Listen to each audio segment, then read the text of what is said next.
किताब मुकद्दस में से 75वें ज़बूर की तिलावत।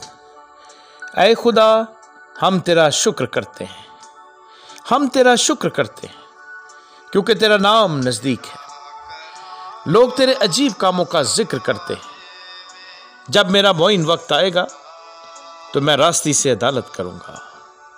ज़मीन और उसके सब बाशिंदे गुदाज हो गए हैं। मैंने उसके सतूनों को कायम कर दिया है। सिला।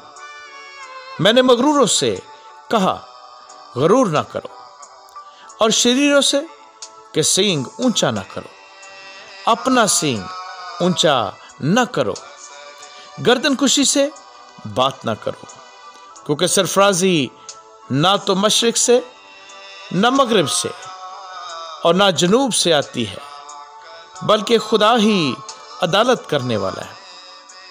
वो किसी को पस्त करता है और किसी को सरफराजी बख्शता है, क्योंकि खुदावंद के हाथ में प्याला है और मैं झाग वाली है।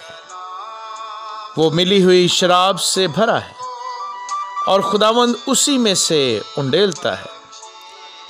बेशक उसकी तलझट जमीन के सब शरीर नचोड़ नचोड़ कर पिएंगे, लेकिन मैं तो हमेशा जिक्र करता रहूंगा।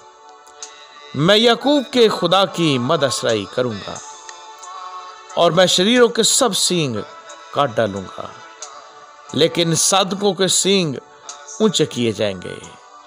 आमीन।